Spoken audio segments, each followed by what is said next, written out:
Bonjour à tous, bienvenue dans Rencontre. Certains médias occidentaux manquent de neutralité dans leur traitement de l'affaire de Hong Kong, trompant le public. Alors, quelle est la vérité de l'affaire de Hong Kong? Aujourd'hui, sur notre plateau, nous avons le plaisir de recevoir M. Xu Tiebing, professeur des relations internationales. Bonjour. Bonjour. Et pour cette émission, nous avons également interviewé M.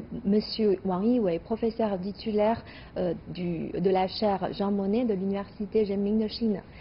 Dans cette émission, nous voulons essayer d'entendre plus de voix, surtout ce que nous n'entendons pas dans les médias occidentaux, parce qu'ils sont parfois très peu impatients dans l'affaire de Hong Kong.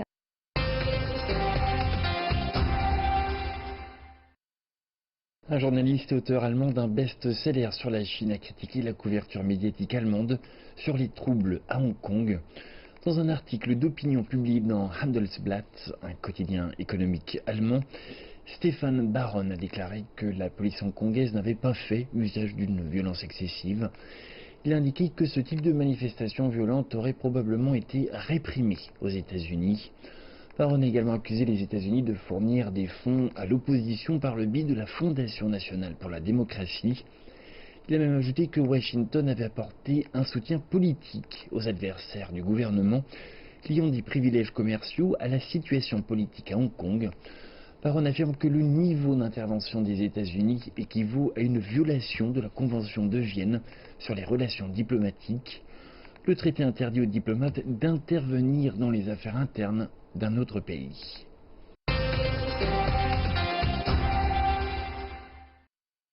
Récemment, les réseaux sociaux comme Twitter et Facebook ont annoncé la suppression d'un grand nombre de comptes en déclarant qu'ils véhiculaient de fausses informations sur les manifestations de Hong Kong et étaient liés au gouvernement chinois. Quelle est votre opinion sur cet acte? Moi, je pense d'abord que c'est un peu ironie pour le défenseur autoproclamé de la liberté d'expression. En effet, on dit, on est autonome de dire ce que l'on pense, mais une fois, par exemple, je dirais que la voie juste, autonome de réflexion qui ne sont pas suivistes, alors là, on va les moyens brutaux, élémentaires pour stopper, disons. Donc c'est pour faciliter la continuité des informations. Et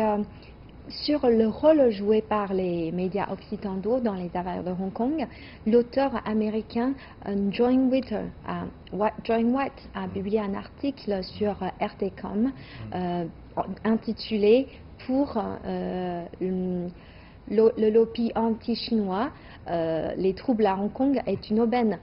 Dans cet article, il a aussi publié une photo montrant des personnes qui seraient liées à des puissances étrangères qui seraient à l'origine des troubles à Hong Kong. Quelle est votre opinion sur ces points de vue? Je pense qu'on est habitué, de voir, disons, les réactions disons, de la presse occidentale. Donc il est, je pense, assez rare, mais il est courageux de garder une tête froide, de dire tout ce qui est derrière, sous la table, derrière le rideau. Vous voyez, finalement, il ne s'agit pas, disons, d'une sorte de protestation légitime, pro-démocratique, comme certains, disons, aiment bien les qualifier, mais plutôt une opération de subversion, de renversement, de fabrication, d'agitation, commanditée et instrumentalisée avec le service secret des États-Unis. Là, c'est la vérité. Ce n'est pas si facile de dire la vérité, mais tout de même, c'est des voies, disons, qui existent, pas seulement aux États-Unis. Mais moi-même, par exemple, j'ai vu aussi dans la presse italienne, allemande, suisse et espagnole, il y a aussi ce type d'analyse, je dirais, approfondie. Pourquoi ils essaient toujours de détourner un peu la vérité de certaines affaires? Quel est leur objectif principal? Je dirais que moi je suis habitué à ce type de commentaires faits par la presse occidentale. Au fond, moi je pense qu'il s'agit de deux raisons d'être conceptuelles. Premier, c'est qu'aujourd'hui, si on voit notamment pour la presse européenne, il y a eu une nouvelle habitude, je dirais, suiviste. C'est-à-dire qu'on travaille encore sur la pensée, la logique de la guerre froide. d'un côté, je dirais le bien, de l'autre côté c'est mal, concrètement, ça devient, disons, d'un côté communisme ou non occidental, de l'autre, c'est la démocratie, c'est l'Occident. Donc il faut diaboliser, il faut l'un et embellir l'autre sans cesse. Et chaque fois, il s'agit d'une sorte de positionnement à peu près automatique. Là, je pense beaucoup de chercheurs avaient qualifié ce type de choses, c'est pensée unique. La pensée unique, ça étouffe, ça stoppe, ça coupe une capacité de réflexion analytique. Alors, tant que, par exemple, Washington a dit quelque chose, il y a toujours disons, les supporters qui le suivent automatiquement. Et deuxièmement, je pense que c'est plus, je dirais, fondamental ou structural, c'est que même si aujourd'hui, dans le monde occidental, que ce soit sur les valeurs, entre guillemets, et sur les institutions, bref, on est en crise. En crise, alors là, il faut faire des analyses, il faut, disons, de voir des choses, je dirais, non pas comme des prisonniers conceptuels ou idéologiques. Là, je dirais, oui, c'est qu'en Occident, on n'a pas suffisamment fait.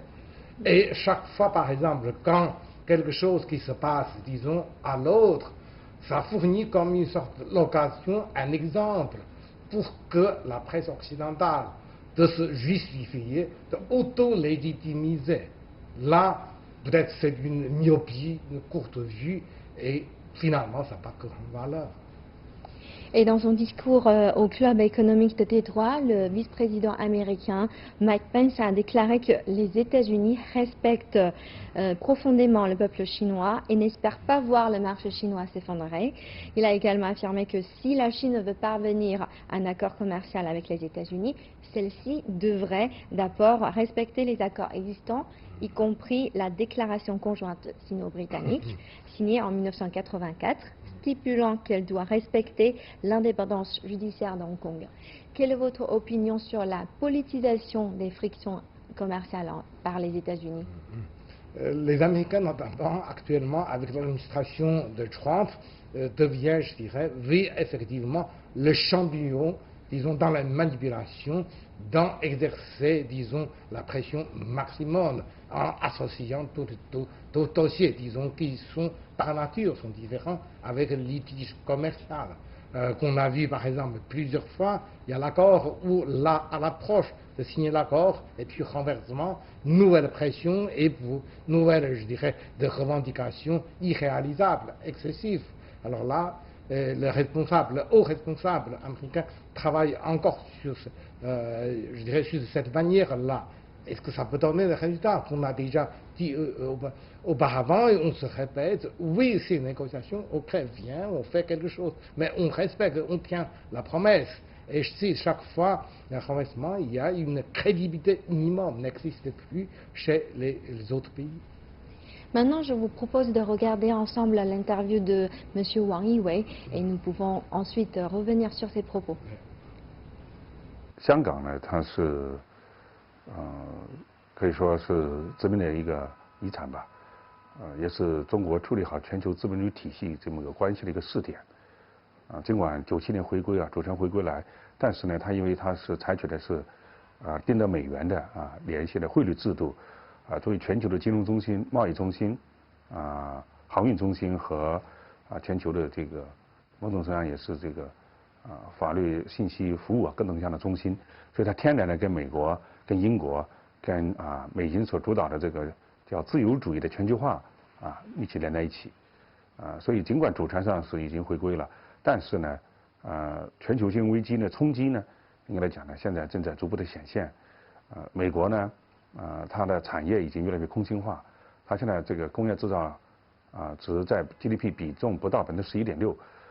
就是产业空心化的一个重要结果，就是越来越多的靠这个金融来洗劫全世界的财富，转嫁它的这些国内的这个债务危机，所以对华发起了贸易战，对整个世界搞单边主义和贸易战，很大程度上解决这个美国的这个财政联邦财政这个窟窿的问题。所以香港这个背后的乱应该来讲呢，当然有香港本身问题这个原因，但是呢，香港本身的原因就是因为这些金融财团把这个香港的这个房价炒得很高，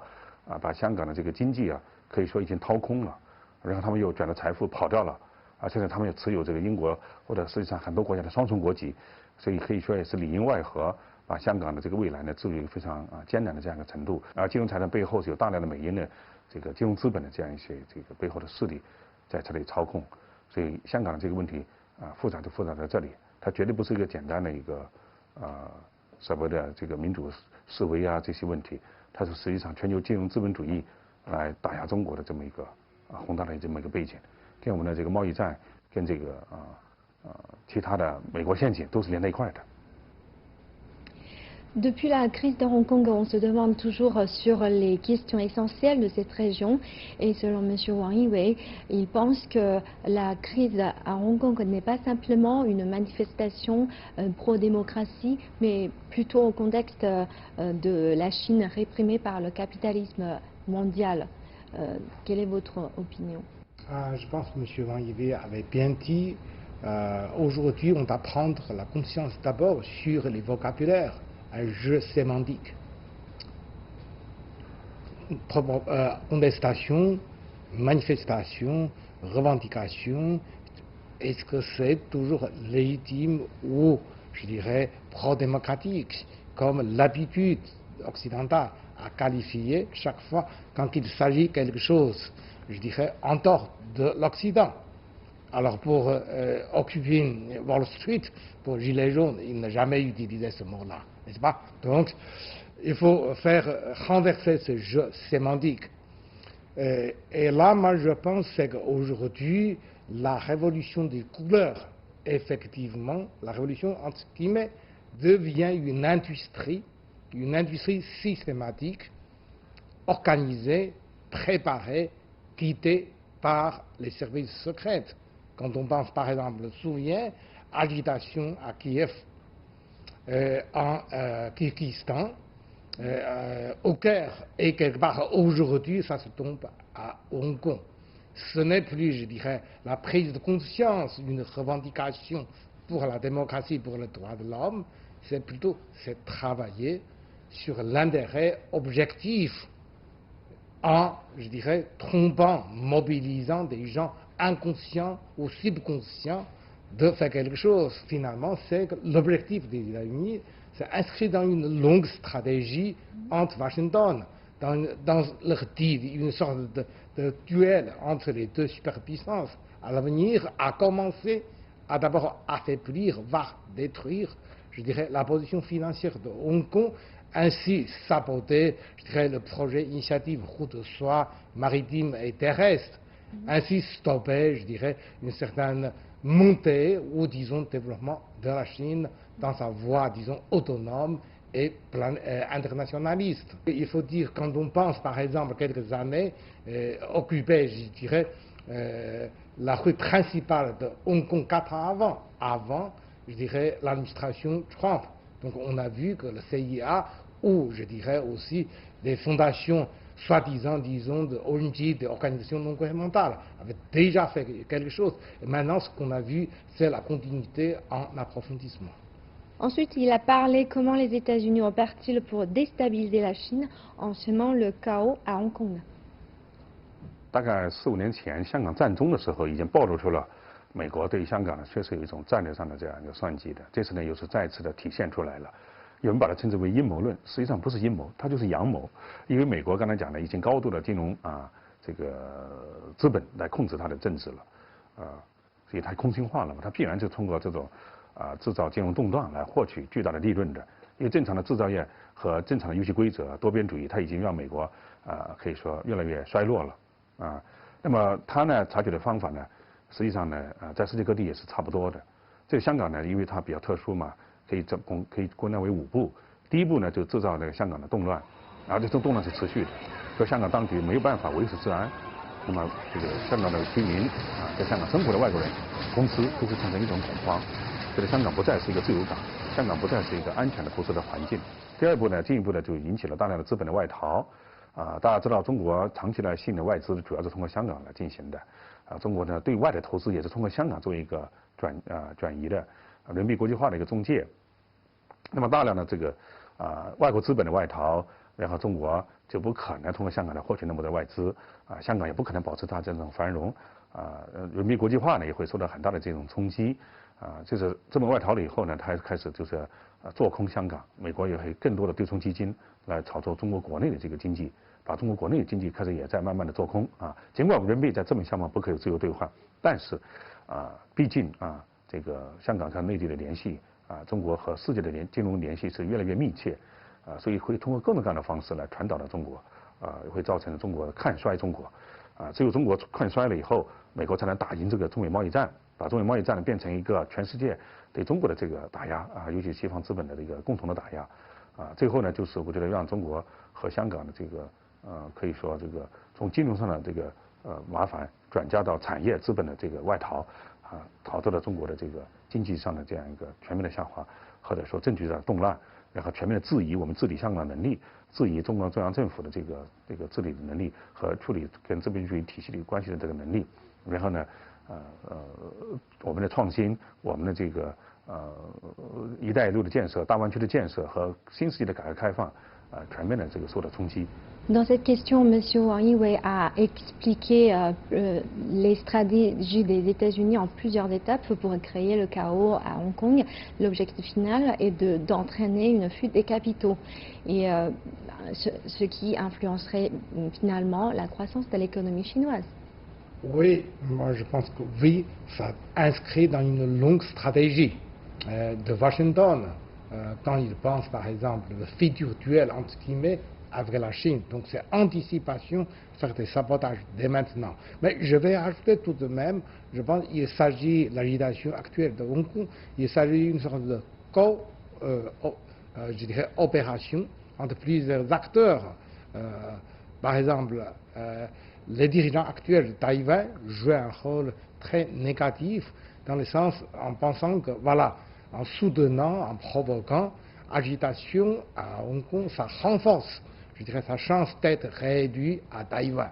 Donc Taïwan constitue une sorte de passion de fournisseur de matériaux. Et il faut penser que aussi, c'est que les Asian Boat People, majorité d'origine vietnamienne, au dernier moment de Hong Kong britannique, ils ont donné une sorte de permis de résidence. C'est là, parmi ces couches-là, émergent quelques jeunes,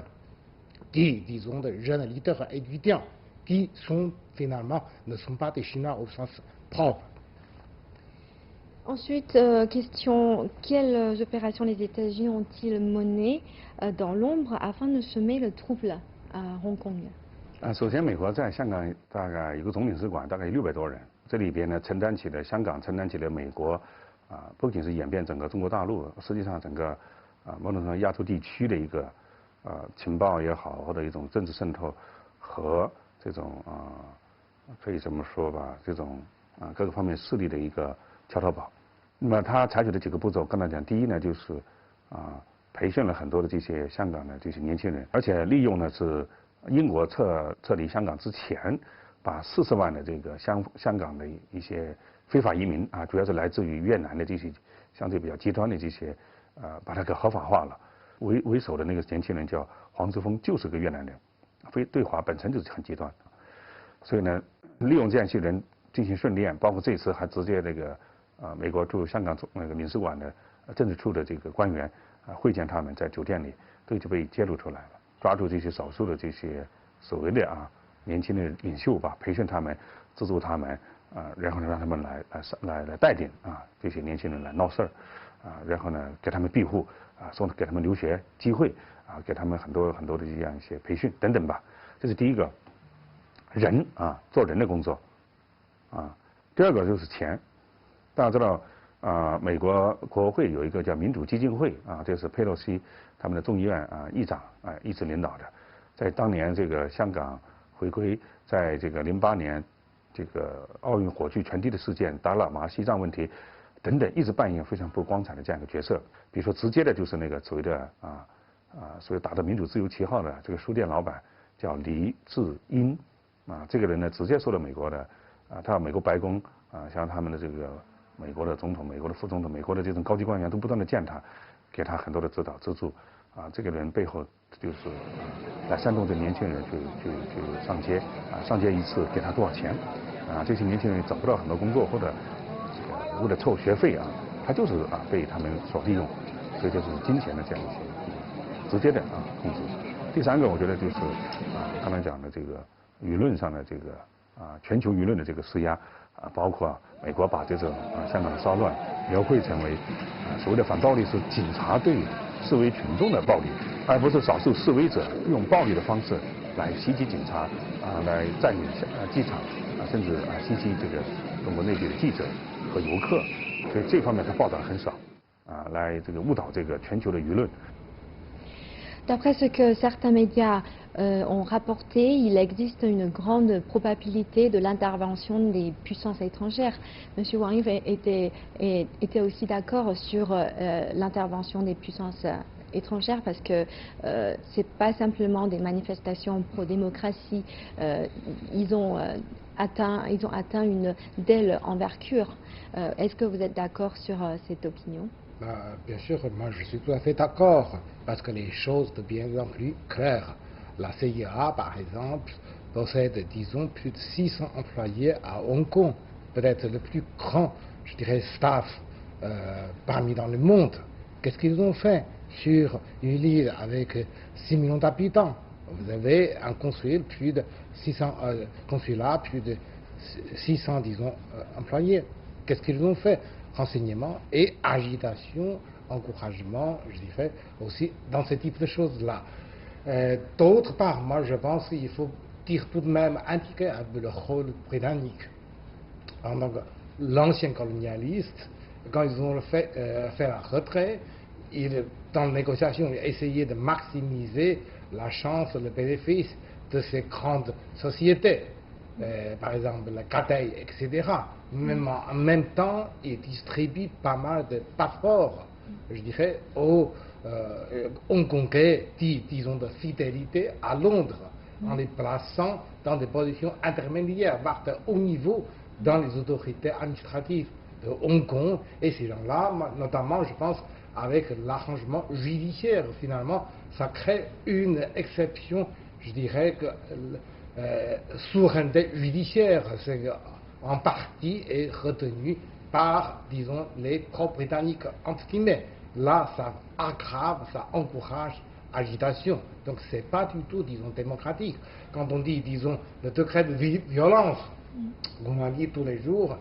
bien que, par exemple, certaines presses ont fait une certaine silence aux sélections des informations, alors que aujourd'hui, avec le selfie média, avec toutes sortes de moyens de vidéo, on les voit tous les jours. On sait que ce n'est plus, comme on dit, manifestation pro-démocratique pacifique. Non, tout simplement, c'est agitation et qui travaille pour le but et pour l'objectif des États-Unis. Ensuite, la prochaine question, le problème de Hong Kong n'est pas un problème purement hongkongais.